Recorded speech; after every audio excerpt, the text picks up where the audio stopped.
वो जो वक्त था ना, इतनी बुरी वक्त था वो, पता नहीं मैं उसको अपने दिल और दिमाग से हटा ही नहीं पाती। मुझे लगता है ज़्यादा इसीलिए मैं इमोशनल हो रही हूँ। एक्चुअली मैं बात कर रही हूँ मेरी ननद की, जो अभी प्रेग्नेंट है और हाल फिलहाल 1-2 दिन के अंदर अंदर उसकी डिलीवरी है और डॉक्टर ने बोल दिया नॉर्मल तो नहीं होंगे, सीजर ही होगी। और इस बात से मुझे बहुत परेशानी हो रही है क्योंकि वो अकेली है वहाँ पे, उसकी सास गई हुई है कहीं मंदिर दर्शन के लिए, है ना, और घर पे वो अकेली है, हस्बैंड है उसकी। लेकिन अब बताओ, जब कोई औरतों की प्रॉब्लम होती है, एक आदमी कितना समझ पाते हैं, नहीं समझ पाते ना।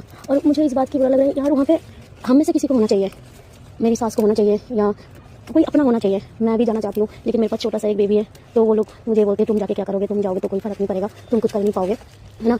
तो मुझे लगता है मैं इतनी डर में क्यों हूँ, क्योंकि वो जो दौर है ना वो मैंने देखा है मेरे साथ। जब ऐसा हुआ था मैं प्रेग्नेंट थी, कोई नहीं था मेरे साथ देने वाला, कोई नहीं था मेरे को संभालने वाला, मैं अकेली बहुत ज़्यादा डिप्रेशन में आ गई थी। घर पे रोज़ रोज़ लड़ाई झगड़ा मारपीट, मतलब ऐसे माहौल हुआ था, मैं मन ऐसा करता था जो मैं मर जाऊँ, मैं फांस लगा लूँ। फिर मैं सोचती थी यार पेट में एक बच्चा है, एक बच्चा मेरा और है, तो मैं 2 बच्चे की ज़िंदगी ख़राब नहीं कर सकती। मेरा वो वक्त बहुत बुरा था, मुझे हर कोई परेशान करते थे, मेरे परिवार, मेरे हस्बैंड। उनको सबसे बड़ी बात तो ये है, उनको अभी भी उस बात की एहसास नहीं है जो उन लोगों ने क्या किया क्या नहीं किया।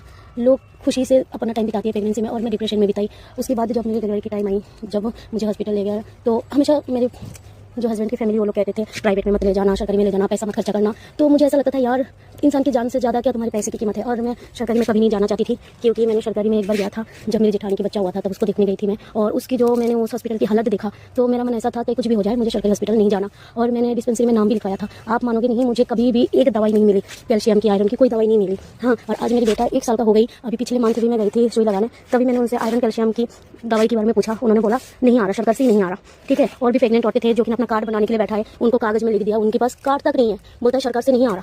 ठीक है, मतलब ये क्या है, इसी ऐसे करके हम किसी प्रेग्नेंट औरत को, माँ और बच्चे की जान कैसे जोखिम में डाल सकते हैं। हालत खराब थी, डॉक्टर ने बोल दिया था माँ बच्चा दोनों में से कोई नहीं बचेगा, ऊपर वाली हालत है। तो मुझे उसके लिए बहुत टेंशन होता है, मेरे को बस अपनी पल याद आ जाता है। बाकी मैं देखती हूँ मेरी सास ससुर जेठ जेठानी, ऐसे कि मेरी हस्बैंड, उनकी कृपा जो फिर हम दोनों बचे। मेरी सीजन होते होते भी लास्ट एंड में जाके नॉर्मल डिलीवरी हो गई। और मेरे बच्चे को तो इतना डराया था डॉक्टर ने, जो मुझे रात के 4 बजे तक मेरे हस्बैंड को छोटा सा बच्चा लेके इधर उधर भागता रहा।